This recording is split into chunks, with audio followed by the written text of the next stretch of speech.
Hola, mi nombre es Luis Ernesto Valencia Angulo y sean bienvenidos a este nuevo espacio llamado Leva Conceptos.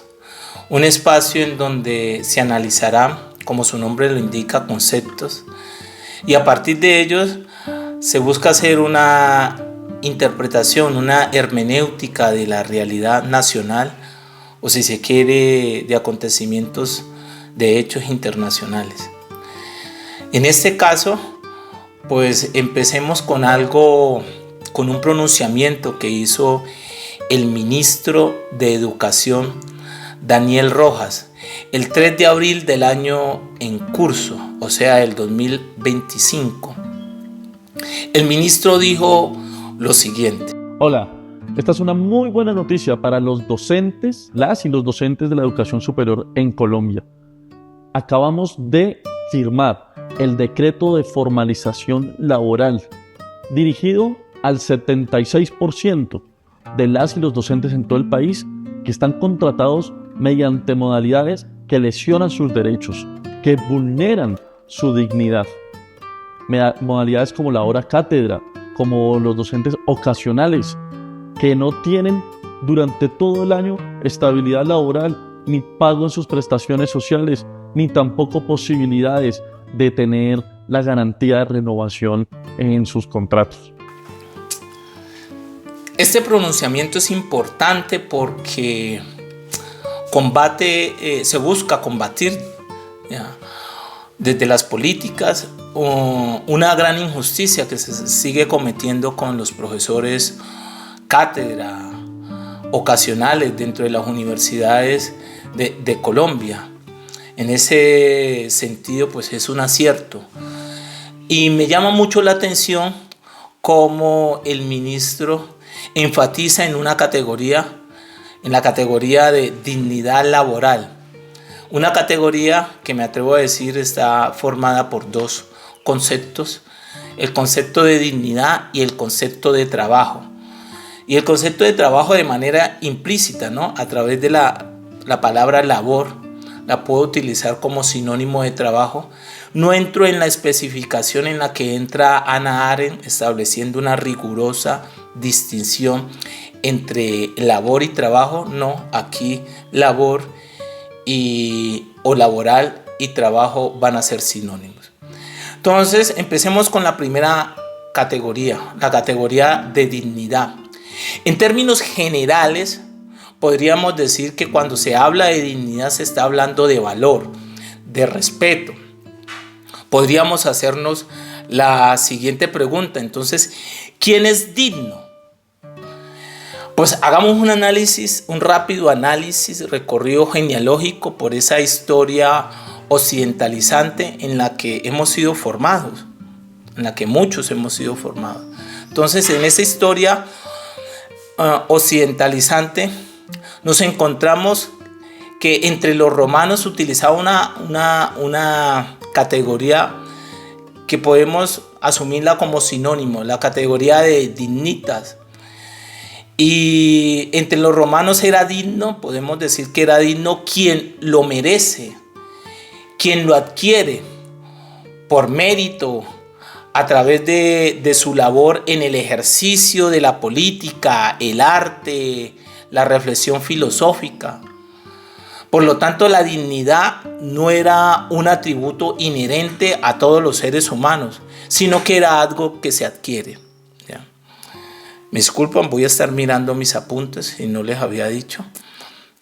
En segundo lugar, con el cristianismo medieval, se creyó que todos los seres humanos son dignos. Aquí ya hay una amplitud, podríamos decir, que todos los seres humanos son dignos por haber sido creados a imagen y semejanza de Dios.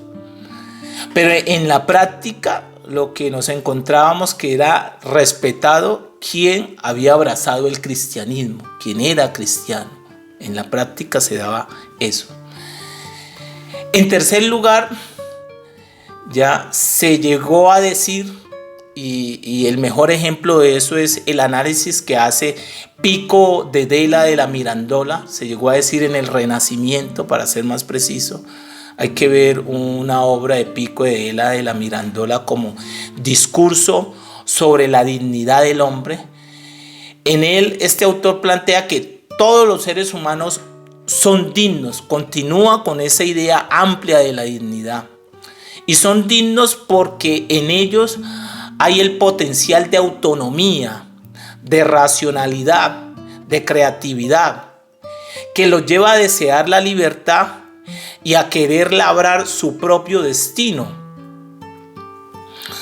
Pues esta también es una idea muy amplia, pero en la práctica pues eso estaba atravesado por la misoginia, por el etnocentrismo. Por lo tanto, los que eran respetados pues eran hombres, en realidad eran hombres y hombres jóvenes, europeos, blancos.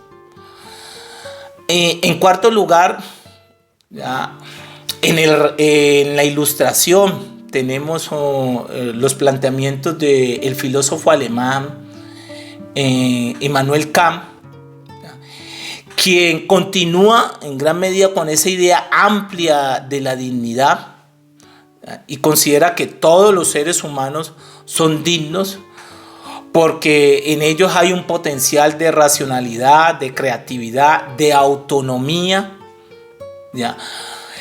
Pero empieza a añadirle otros elementos que vuelven más rica la definición, la idea de dignidad, y es que esa potencialidad convierte a esos seres humanos en seres que son fin en sí mismos, ¿ya? Y no medios, es decir, seres que no pueden ser instrumentalizados, que no pueden ser cosificados, esclavizados, humillados o torturados. Esto va a ser fundamental para lo que sigue después de la Segunda Guerra Mundial. Recordemos que en la Segunda Guerra Mundial pues, hubo un hecho lamentable, ya, un crimen de lesa humanidad como los campos de concentración.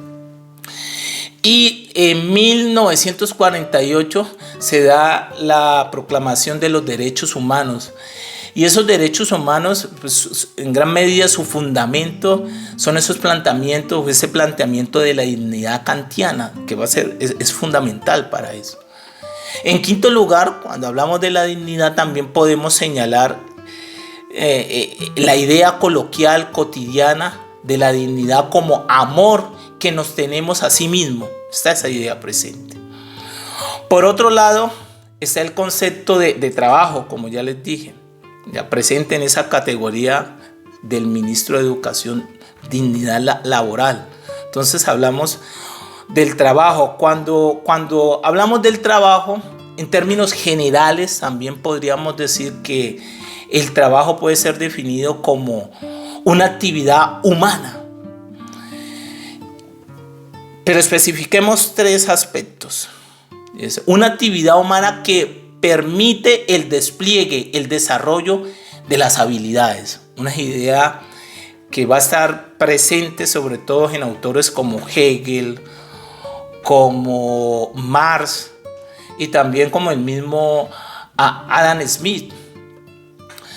Pero también cuando hablamos de trabajo como actividad humana, también está presente la idea de que es una actividad humana que genera riqueza, esfuerzo productivo, una idea del trabajo también presente en Adam Smith, en el mismo Marx, sobre todo en esos pensadores de corte liberal, sobre todo. Y por último, está la idea de que el trabajo es una actividad humana que oprime, que a pesar de generar riqueza, también tiene la particularidad, tiene su contraparte de oprimir, de explotar, de deshumanizar, de generar injusticia, ¿ya? Y en esto pues el campeón va a ser Marx, estableciendo esa denuncia, Marx y los marxistas, en cuanto al trabajo alienado dentro del sistema capitalista. Marx tenía una idea muy artesanal, ya muy positiva del trabajo cuando se da por fuera de esas lógicas capitalistas.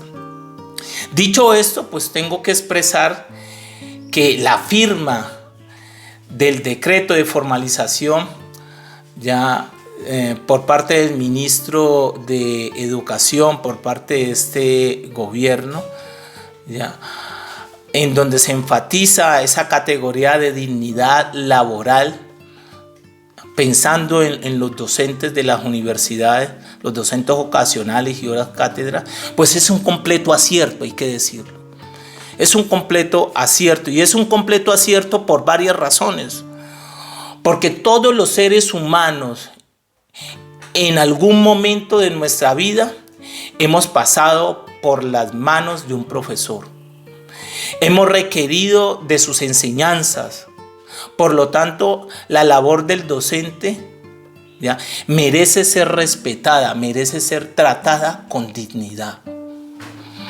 En segundo lugar, no es justo que los profesores ocasionales estén haciendo las mismas tareas que los profesores nombrados en muchas universidades y se les dé un trato de segunda, ¿ya?, sin el reconocimiento de todas sus prestaciones de ley. Por ejemplo, poder disfrutar de unas vacaciones. Uno no disfruta de unas vacaciones, se va 2-3 días de receso en diciembre, ¿ya?, pero esos son días de angustia porque usted va pensando en si me van a contratar sí o no. No hay lugar para las vacaciones, y esa platica de la liquidación usted la debe ahorrar, porque no sabes si te van a contratar o no te van a contratar, ¿ya?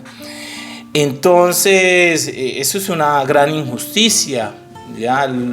Y muchas veces esos profesores ocasionales tienen más cargas incluso que los profesores nombrados. Y el problema no son los profesores nombrados, porque la meta es que los profesores ocasionales lleguen a esa instancia que es digna, y los profesores nombrados se merecen lo que se han ganado, ¿ya? Eso hay que decirlo también.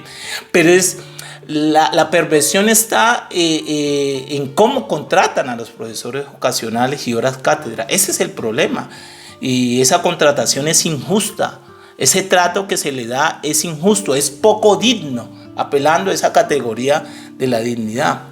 Entonces, en tercer lugar, no es digno, es injusto que profesores cátedra y ocasionales, después de llevar años y hasta décadas, ¿ya?, enseñando en ciertas universidades semestre a semestre, año tras año, estén sin garantías de renovación contractual, que ese es el gran problema.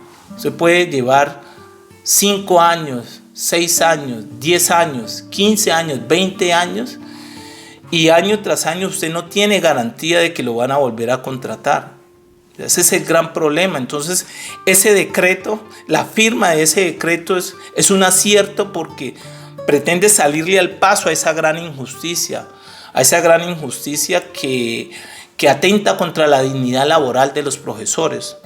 Y en cuarto lugar, pues no es digno que los profesores sean constreñidos, manoseados, sufran en algunos casos de acoso laboral por parte de rectores, ¿ya?, y de jefes inmediatos, amenazas, ¿ya?, lo cual les impide muchas veces expresarse libremente bajo el chantaje explícito o implícito de que no le van a renovar el contrato cuando llegue diciembre o se termine el semestre, porque esa es la perversión de la forma como están contratando los profesores ocasionales y cátedras hoy en día. Está ese chantaje.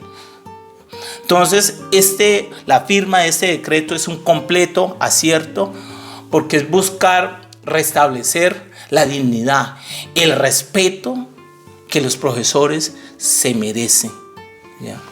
En ese orden de ideas, pues invito a todos los profesores, a los sindicatos, ¿ya?, de las diferentes universidades, que estén atentos, ¿ya?, estén vigilantes a la realización de ese plan de formalización laboral, ¿ya?, que estén pendientes a esas mesas que se instalen, que participen, para que no nos vayan a hacer conejo.